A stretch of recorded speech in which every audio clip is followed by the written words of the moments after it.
내가 세상에 화평을 주러 온 줄로 생각하지 말라. 화평이 아니요 검을 주러 왔노라. 내가 온 것은 사람이 그 아버지와 딸이 어머니와 며느리가 시어머니와 불화하게 하려 함이니 사람의 원수가 자기 집안 식구리라. 아버지나 어머니를 나보다 더 사랑하는 자는 내게 합당하지 아니하고 아들이나 딸을 나보다 더 사랑하는 자도 내게 합당하지 아니하며 또 자기 십자가를 지고 나를 따르지 않는 자도 내게 합당하지 아니하니라. 자기 목숨을 얻는 자는 잃을 것이요 나를 위하여 자기 목숨을 잃는 자는 얻으리라. 너희를 영접하는 자는 나를 영접하는 것이요 나를 영접하는 자는 나를 보내신 이를 영접하는 것이니라. 선지자의 이름으로 선지자를 영접하는 자는 선지자의 상을 받을 것이요 의인의 이름으로 의인을 영접하는 자는 의인의 상을 받을 것이요 또 누구든지 제자의 이름으로 이 작은 자 중 하나에게 냉수 한 그릇이라도 주는 자는 내가 진실로 너희에게 이르노니 그 사람이 결단코 상을 잃지 아니하리라. 이번 한 주간도 하나님과 동행하시면서 큰 은혜 누리시기를 주님 이름으로 축복합니다. 오늘 본문 마태복음 10장 34절부터 36절까지를 보시면 내가 세상에 화평을 주러 온 줄로 생각하지 말라. 화평이 아니요 검을 주러 왔노라. 내가 온 것은 사람이 그 아버지와 딸이 어머니와 며느리가 시어머니와 불화하게 하려 함이니 사람의 원수가 자기 집안 식구리라. 이 말씀을 겉으로만 보고 해석을 하면 우리가 오해할 수 있습니다. 여기서 가족이 원수가 되었다고 했는데 이 원수는 서로 사랑하지만 신앙 문제로 인해서 원수가 된 것을 말하는 것입니다. 우리가 보면 가족들 중에 가장 큰 핍박자가 있는 가정이 참 많습니다. 다른 사람은 관심을 안 갖는데 제일 사랑한다는 가족 중에 내가 예수 믿는 것 때문에 핍박하는 사람들이 더러 있습니다. 그래서 가정에서 가장 큰 영적 전쟁이 일어나는 것입니다. 그렇기 때문에 오늘 본문 37절부터 39절에 뭐라고 했습니까?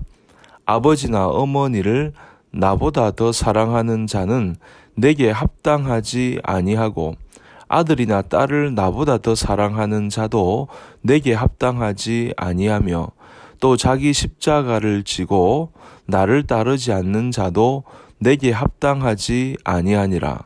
자기 목숨을 얻는 자는 잃을 것이요 나를 위하여 자기 목숨을 잃는 자는 얻으리라. 이게 무슨 말인고 하면 신앙의 지조를 지키기 위해서는 부모, 형제, 자녀는 말할 것도 없고 자기 목숨까지 포기할 각오를 해야 한다는 것입니다.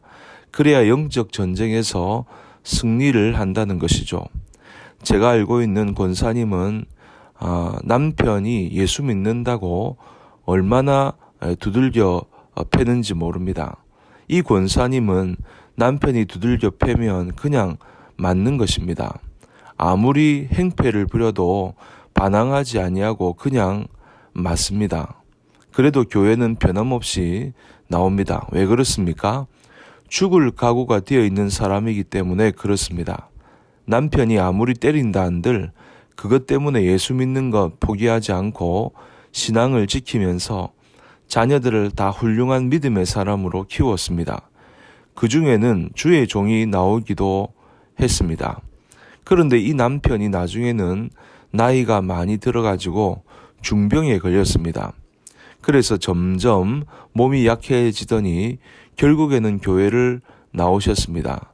예수 믿더니 얼마나 양과 같이 착하게 변하는지 모릅니다.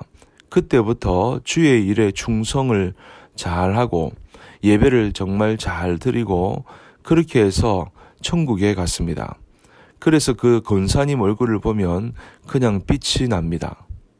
미국 뉴저지 주립대에 이정한 교수라고 하는 분이 있었는데요. 이분이 국민일보 기사에 나왔습니다. 이분은 불교를 믿는 분이었습니다. 그런데 자기 아내가 예수를 믿게 되었는데 그래서 이 부부가 종교 문제 때문에 자주 싸웠습니다. 어느 날 이 교수님이 아주 좋은 선물을 사가지고 왔습니다. 자기 아내에게 선물을 주면서 이제 굴복을 시키고 예수 믿는 것을 포기시키고 이제 불교를 믿도록 하려고 했습니다. 그랬더니 뭐라고 말을 하는고 하면, 여보, 나는 이혼은 하면 했지 예수 믿는 것은 절대 포기할 수 없어요. 그 순간에 이 남편이 충격을 받았습니다. 도대체 예수 믿는 사람들 속에는 뭐가 있길래 어떻게 저렇게 강할 수가 있을까? 결국은 이 교수님도 예수님을 믿게 되어서 변화가 되었습니다. 무슨 큰 소리를 내어서 이긴 것이 아닙니다. 아주 얌전하게 조용하게 한마디를 하지만 마음속에는 이런 생각이 있었습니다. 자기가 이혼은 하면 했지 예수님은 포기할 수 없다는 것입니다. 그런 신앙이 있었기 때문에 멋지게 승리를 해서 온 가족이 예수를 믿고 온 가족의 진정한 평화가 이루어진 것입니다. 핍박이 있고 고난이 있지만 굴하지 아니하고 그렇게 굳굳하게 신앙을 지키면서 나가다 보니까 결국은 다 예수 믿게 되고 구원받으니까 진정한 평화가 이루어진 것입니다.